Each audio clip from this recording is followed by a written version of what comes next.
Hi ಸ್ನೇಹಿತರೆ, ಎಲ್ಲರಿಗೂ ನಮಸ್ಕಾರ. ನೋಡಿ, ಗೃಹಲಕ್ಷ್ಮಿ ಯೋಜನೆಯ ಪ್ರತಿಯೊಂದು ಫಲಾನುಭವಿಗಳಿಗೆ ಸರ್ಕಾರ 6,000 ಹಣನ ಜಮಾ ಮಾಡ್ತಾ ಇದೆ. ನಾಳೆ ಜನವರಿ 25 ಶನಿವಾರದಿಂದ ಕರ್ನಾಟಕದ 27 ಜಿಲ್ಲೆಗಳ ಪ್ರತಿಯೊಂದು ಫಲಾನುಭವಿಗಳಿಗೆ ಸರ್ಕಾರ 6,000 ಹಣನ ಜಮಾ ಮಾಡ್ತಾ ಇದ್ದು, ಈ ಬಾರಿ ಈ 6,000 ಹಣ ಸುಮಾರು 1,23,000 ಫಲಾನುಭವಿಗಳ ಬ್ಯಾಂಕ್ ಖಾತೆಗೆ ಸರ್ಕಾರ ಕ್ಯಾನ್ಸಲ್ ಮಾಡಿದೆ. ಹಣಕಾಸು ಇಲಾಖೆ ಜಾರಿಗೆ ತಂದಿರುವ 5 ಹೊಸ ನಿಯಮದ ಆಧಾರದ ಮೇಲೆ ಈ ಫಲಾನುಭವಿಗಳ ಬ್ಯಾಂಕ್ ಖಾತೆಗೆ ಹಣ ಜಮಾ ಆಗ್ತಾ ಇಲ್ಲ. ಹಾಗಾದ್ರೆ ಬನ್ನಿ ಸ್ನೇಹಿತರೆ, ಸರ್ಕಾರ ಜಾರಿಗೆ ತಂದಿರುವ 5 ಹೊಸ ನಿಯಮಗಳು ಏನು ಮತ್ತು ನಾಳೆ ಶನಿವಾರ ಯಾವ ಜಿಲ್ಲೆಗಳಿಗೆ ಹಣ ಜಮಾ ಆಗ್ತಾ ಇದೆ ಅಂತ ನಾನು ನಿಮಗೆ ತಿಳಿಸ್ಕೊಡ್ತಾ ಇದ್ದೀನಿ. ಅದಕ್ಕಿಂತ ಮೊದಲು ನೋಡಿ ಸ್ನೇಹಿತರೆ, ವಿಡಿಯೋ ನೋಡ್ತಾ ಇರುವ ಪ್ರತಿಯೊಬ್ಬರ ಕೂಡ ಒಂದು ಚಿಕ್ಕ ರಿಕ್ವೆಸ್ಟ್ ಇದೆ. ನೀವೇನಾದ್ರೂ ಇನ್ನೂ ಕೂಡ ನನ್ನ ಚಾನಲ್ನ ಸಬ್ಸ್ಕ್ರೈಬ್ ಆಗಿಲ್ಲ ಅಂದರೆ ದಯವಿಟ್ಟು ಪ್ರತಿಯೊಬ್ಬರು ಚಾನಲ್ನ ಸಬ್ಸ್ಕ್ರೈಬ್ ಮಾಡ್ಕೊಳ್ಳಿ, ಹಾಗೆ ವಿಡಿಯೋಗೆ ಒಂದು ಲೈಕ್ನ ಕೊಡಿ. ಹೌದು ವೀಕ್ಷಕರೇ, ಗೃಹಲಕ್ಷ್ಮಿ ಯೋಜನೆಯ ಪ್ರತಿಯೊಂದು ಫಲಾನುಭವಿಗಳು ಕಳೆದ 1 ತಿಂಗಳಿಂದ 16ನೇ ಕಂತಿನ ಹಣಕ್ಕಾಗಿ ವೆಯ್ಟ್ ಮಾಡ್ತಾ ಇದ್ರಿ. ಇದೀಗ ಕೊನೆಗೂ ನಿಮ್ಮ ಬ್ಯಾಂಕ್ ಖಾತೆಗೆ ಗೃಹಲಕ್ಷ್ಮಿ ಯೋಜನೆಯ ಹಣದ ಜೊತೆ ಅನ್ನಭಾಗ್ಯ ಯೋಜನೆಯ 2,000 ಹಣ ಕೂಡ ಜಮಾ ಆಗ್ತಾ ಇದೆ. ಗೃಹಲಕ್ಷ್ಮಿ ಯೋಜನೆಯ ಫಲಾನುಭವಿಗಳಿಗೆ 16 ಮತ್ತು 17ನೇ ಕಂತಿನ 4,000 ಹಣ, ಇದರ ಜೊತೆ ಅನ್ನಭಾಗ್ಯ ಯೋಜನೆಯ ಪ್ರತಿಯೊಂದು ಫಲಾನುಭವಿಗಳಿಗೆ ಪೆಂಡಿಂಗ್ ಇರುವಂತಹ 5 ಕಂತಿನ 2,000 ಹಣ, ಒಟ್ಟಾರೆ ಪ್ರತಿಯೊಂದು ಫಲಾನುಭವಿಗಳ ಬ್ಯಾಂಕ್ ಖಾತೆಗೆ ಸರ್ಕಾರ 6,000 ಹಣನ ಜಮಾ ಮಾಡ್ತಾ ಇದೆ. ಜನವರಿ 25ರಿಂದ ಕರ್ನಾಟಕದ 27 ಜಿಲ್ಲೆಗಳ ಪ್ರತಿಯೊಂದು ಫಲಾನುಭವಿಗಳಿಗೆ ಸರ್ಕಾರ ಈ 6,000 ಹಣನ ಜಮಾ ಮಾಡ್ತಾ ಇದ್ದು, ಈ 6,000 ಹಣನ ನೀವು ಪಡ್ಕೋಬೇಕು ಅಂದರೆ ಸರ್ಕಾರದಿಂದ 5 ಹೊಸ ನಿಯಮಗಳು ಕೂಡ ಜಾರಿಗೆ ತಂದಿದೆ. ಈ 5 ಹೊಸ ನಿಯಮದ ಆಧಾರದ ಮೇಲೆ ಈ ಬಾರಿ ಸುಮಾರು 1,23,000 ಫಲಾನುಭವಿಗಳ ಬ್ಯಾಂಕ್ ಖಾತೆಗೆ ಯಾವುದೇ ರೀತಿಯ ಗೃಹಲಕ್ಷ್ಮಿ ಯೋಜನೆಯ ಹಣ ಜಮಾ ಆಗ್ತಾ ಇಲ್ಲ. ಉಳಿದಿರುವ ಪ್ರತಿಯೊಂದು ಫಲಾನುಭವಿಗಳಿಗೆ 6,000 ಹಣ ಜಮಾ ಆಗ್ತಾ ಇದೆ. ಹಾಗಾದ್ರೆ ಬನ್ನಿ ಆ ನಿಯಮಗಳು ಏನು ಅಂತ ಕೂಡ ತಿಳ್ಕೊಳ್ಳೋಣ. ಅದಕ್ಕಿಂತ ಮೊದಲು ಜನವರಿ 25 ಶನಿವಾರ ಕರ್ನಾಟಕದ ಯಾವ ಜಿಲ್ಲೆಗಳ ಫಲಾನುಭವಿಗಳ ಬ್ಯಾಂಕ್ ಖಾತೆಗೆ ಸರ್ಕಾರ ಹಣ ಜಮಾ ಮಾಡ್ತಾ ಇದೆ ಅಂತ ನಾನು ನಿಮಗೆ ತಿಳಿಸ್ಕೊಡ್ತಾ ಇದ್ದೀನಿ.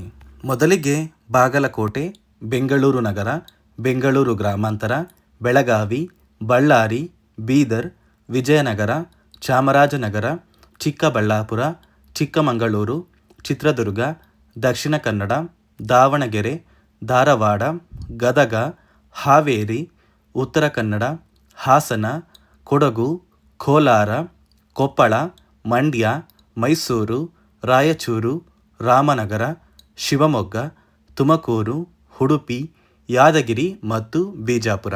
ಈ 27 ಜಿಲ್ಲೆಗಳ ಪ್ರತಿಯೊಂದು ಫಲಾನುಭವಿಗಳ ಬ್ಯಾಂಕ್ ಖಾತೆಗೆ ಸರ್ಕಾರ ಜನವರಿ 25ರಿಂದ ಅಂದರೆ ಶನಿವಾರದಿಂದ ಗೃಹಲಕ್ಷ್ಮಿ ಯೋಜನೆಯ 2 ಕಂತಿನ 4,000 ಹಣ, ಇದರ ಜೊತೆ ಅನ್ನಭಾಗ್ಯ ಯೋಜನೆಯ ಪೆಂಡಿಂಗ್ ಇರುವಂತಹ 5 ಕಂತಿನ 2,000 ಹಣ, ಒಟ್ಟಾರೆ ಪ್ರತಿಯೊಂದು ಫಲಾನುಭವಿಗಳ ಬ್ಯಾಂಕ್ ಖಾತೆಗೆ 6,000 ಹಣನ ಜಮಾ ಮಾಡ್ತಾ ಇದ್ದು, ಪ್ರತಿಯೊಂದು ಫಲಾನುಭವಿಗಳು ಈ 6,000 ಹಣನ ಜನವರಿ ತಿಂಗಳು ಮುಗಿಯುವಷ್ಟರಲ್ಲಿ ನಿಮ್ಮ ಬ್ಯಾಂಕ್ ಖಾತೆಗೆ ಪಡ್ಕೋತೀರಾ.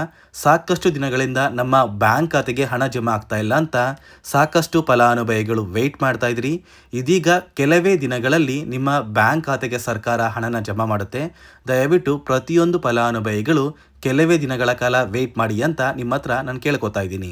ಅದೇ ರೀತಿ ನೋಡಿ ಸ್ನೇಹಿತರೆ, ಈ ಬಾರಿ 1,23,000 ಫಲಾನುಭವಿಗಳ ಬ್ಯಾಂಕ್ ಖಾತೆಗೆ ಸರ್ಕಾರ ಗೃಹಲಕ್ಷ್ಮಿ ಯೋಜನೆಯ 4,000 ಹಣನ ಜಮಾ ಮಾಡ್ತಾ ಇಲ್ಲ. ಸರ್ಕಾರ ಜಾರಿಗೆ ತಂದಿರುವ 5 ಹೊಸ ನಿಯಮಗಳ ಆಧಾರದ ಮೇಲೆ ಈ ಫಲಾನುಭವಿಗಳ ಬ್ಯಾಂಕ್ ಖಾತೆಗೆ ನಾವು ಹಣ ಜಮಾ ಮಾಡೋದಕ್ಕೆ ಆಗಿಲ್ಲ ಅಂತ ಸರ್ಕಾರ ಮುಖ್ಯವಾದ ಮಾಹಿತಿನ ಕೊಟ್ಟಿದ್ದು, ಆ ಒಂದು ನಿಯಮಗಳು ಏನು ಅಂತ ನಾನು ನಿಮಗೆ ತಿಳಿಸ್ಕೊಡ್ತಾ ಇದ್ದೀನಿ. ಮೊದಲನೆಯ ಒಂದು ನಿಯಮ ಬಂದು, ನೋಡಿ ವೀಕ್ಷಕರೇ, ಸಾಕಷ್ಟು ಫಲಾನುಭವಿಗಳು ನಿಮ್ಮ ಬಳಿ ಇರುವಂತಹ ಒಂದು ರೇಷನ್ ಕಾರ್ಡ್ ಏನಿದೆ, ಆ ಒಂದು ರೇಷನ್ ಕಾರ್ಡ್ಗೆ ನಿಮ್ಮ ಮನೆಯ ಪ್ರತಿಯೊಂದು ಸದಸ್ಯರ ಆಧಾರ್ ಕಾರ್ಡ್ನ ಕಡ್ಡಾಯವಾಗಿ ಲಿಂಕ್ ಮಾಡಿಸ್ಬೇಕು ಅಂತ ಸರ್ಕಾರ ಒಂದು ಮಾಹಿತಿನ ಕೊಟ್ಟಿದೆ. ಸಾಕಷ್ಟು ಫಲಾನುಭವಿಗಳ ಒಂದು ರೇಷನ್ ಕಾರ್ಡಿಗೆ ಅವರ ಮನೆಯ ಸದಸ್ಯರ ಆಧಾರ್ ಕಾರ್ಡ್ ಲಿಂಕ್ ಆಗಿಲ್ಲ. ಆದಷ್ಟು ಬೇಗ ಪ್ರತಿಯೊಂದು ಫಲಾನುಭವಿಗಳು ನಿಮ್ಮ ಮನೆಯ ಸದಸ್ಯರ ಆಧಾರ್ ಕಾರ್ಡ್ನ ನಿಮ್ಮ ಬಳಿ ಇರುವಂತಹ ಒಂದು ರೇಷನ್ ಕಾರ್ಡ್ಗೆ ಲಿಂಕ್ ಮಾಡಿಸ್ಕೊಳ್ಳಿ. ಅದೇ ರೀತಿ ಎರಡನೆಯ ಒಂದು ನಿಯಮ ಬಂದು, ಸಾಕಷ್ಟು ಗೃಹಲಕ್ಷ್ಮಿ ಯೋಜನೆಯ ಹಣ ಪಡೆಯುತ್ತಿದ್ದ ಪ್ರತಿಯೊಂದು ಫಲಾನುಭವಿಗಳ ಒಂದು ಆಧಾರ್ ಕಾರ್ಡ್ನ ಕಳೆದ 15 ವರ್ಷದಿಂದ ಯಾವುದೇ ರೀತಿಯ ಒಂದು ಅಪ್ಡೇಟ್ನ ಮಾಡಿಸಿಲ್ಲ ಅಂತ ಸರ್ಕಾರ ಒಂದು ಮಾಹಿತಿಯನ್ನು ಕೊಟ್ಟಿದೆ. ನೋಡಿ ವೀಕ್ಷಕರೇ, ನಿಮ್ಮ ಬಳಿ ಇರುವಂತಹ ಒಂದು ಆಧಾರ್ ಕಾರ್ಡ್ಗೆ ನೀವು ಯಾವುದೇ ರೀತಿಯ ಒಂದು ತಿದ್ದುಪಡಿ ಅಥವಾ ಅಪ್ಡೇಟ್ನ ಮಾಡಿಸಿಲ್ಲ ಅಂದರೆ ನಿಮ್ಮ ಬ್ಯಾಂಕ್ ಖಾತೆಗೆ ಗೃಹಲಕ್ಷ್ಮಿ ಯೋಜನೆಯ 2,000 ಹಣ ಜಮಾ ಆಗೋದಿಲ್ಲ. ಮತ್ತು ವೀಕ್ಷಕರೇ, ಮೂರನೆಯ ಒಂದು ನಿಯಮ ಬಂದು ಕಳೆದ 3 ತಿಂಗಳಿಂದ ಯಾರೆಲ್ಲ ಫಲಾನುಭವಿಗಳು ಸರ್ಕಾರದಿಂದ ಬರುವಂತಹ ಒಂದು ರೇಷನ್ ಏನಿದೆ ಅಂದರೆ ಅನ್ನಭಾಗ್ಯ ಯೋಜನೆಯ ಅಕ್ಕಿನ ಕಳೆದ 3 ತಿಂಗಳಿಂದ ನೀವು ಪಡ್ಕೊಂಡಿಲ್ಲ ಅಂದರೆ ನಿಮ್ಮ ಬ್ಯಾಂಕ್ ಖಾತೆಗೆ ಸರ್ಕಾರದಿಂದ ಗೃಹಲಕ್ಷ್ಮಿ ಯೋಜನೆಯ ಹಣ ಜಮಾ ಆಗೋದನ್ನು ಸರ್ಕಾರ ಕ್ಯಾನ್ಸಲ್ ಮಾಡ್ತಾ ಇದೆ. ಅದೇ ರೀತಿ 4ನೆಯ ಒಂದು ನಿಯಮ ಬಂದು ಸಾಕಷ್ಟು ಫಲಾನುಭವಿಗಳು ಪ್ರತಿ ತಿಂಗಳು 2,000 ಹಣನ ಪಡಿತಾ ಇದ್ದಾರೆ. ಈ ಒಂದು ಫಲಾನುಭವಿಗಳು ಸರ್ಕಾರಕ್ಕೆ ತೆರಿಗೆನ ಕಟ್ತಾ ಇರೋದು ಅಂದರೆ ಟ್ಯಾಕ್ಸ್ನ ಪೇ ಮಾಡ್ತಾ ಇರೋದು ಸರ್ಕಾರಕ್ಕೆ ತಿಳಿದು ಬಂದಿದ್ದು, ಇಂತಹ ಪ್ರತಿಯೊಂದು ಫಲಾನುಭವಿಗಳಿಗೆ ಸರ್ಕಾರ ಗೃಹಲಕ್ಷ್ಮಿ ಯೋಜನೆಯ 2,000 ಹಣನ ಕ್ಯಾನ್ಸಲ್ ಮಾಡ್ತಾ ಇದೆ.